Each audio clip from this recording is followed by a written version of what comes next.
actually relatively simple to understand. These guys was talking something, and they was betting on something, and they was standing on something. And Terence Crawford came along and shut them up. Okay. At this point, they're down. At this point, there is nothing for Terence Crawford to prove. It's already been proven. They are just not man enough to acknowledge that they was wrong. And the other thing is this: there is nothing to prove to people that you can't prove anything to. It don't matter if Terence Crawford go out here and whoop the Jolly Green Giant. The outcome is going to be the same. They don't like him. They're going to discredit him. They got a problem with him. And this is the thing, and this is what I've been thinking.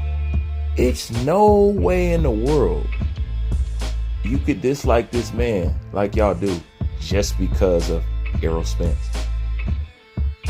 Hell, Errol Spence and Terence Crawford get along.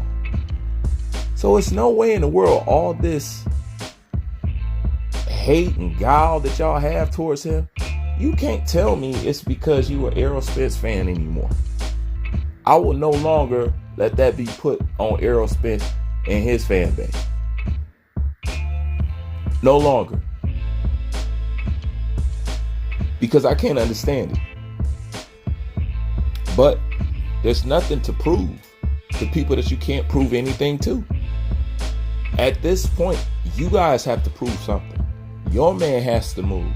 And the fact that you shifted from one guy to another, I mean, it shows that you wasn't standing on nothing firm in the first place. Now, was you? You can't even back your man up again for a second time. This is the crazy part. If you really thought that Terence Crawford didn't beat the best version of Errol Spence, then why y'all pushing for the Jerron Boots Ennis fight? You should want to see Errol Spence do what you thought he was going to do in the first fight. Scratch your head. I always say it, man. Time and time again, it's a killer. Common sense and deductive reasoning. It's a straight killer. It's magic. It see through a whole lot of BS. And if you really thought that about your mans, why are you jumping on somebody else's bandwagon and pushing them and not standing behind Errol Spence?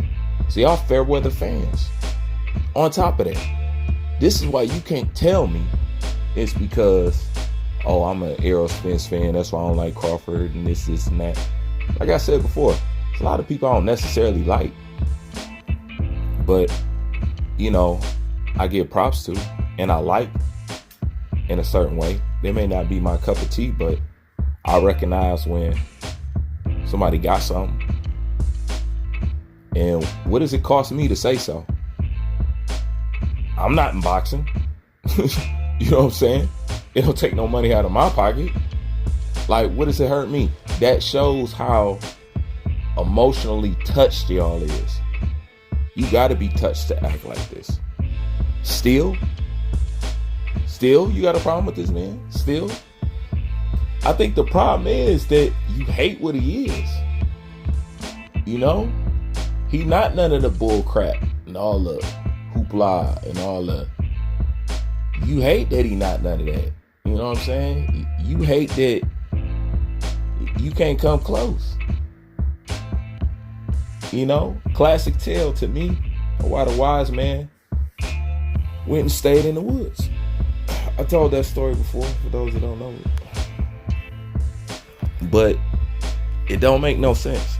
If y'all believe in Errol Spence, why did y'all jump ship? Hey, look, and everything Crawford said happened.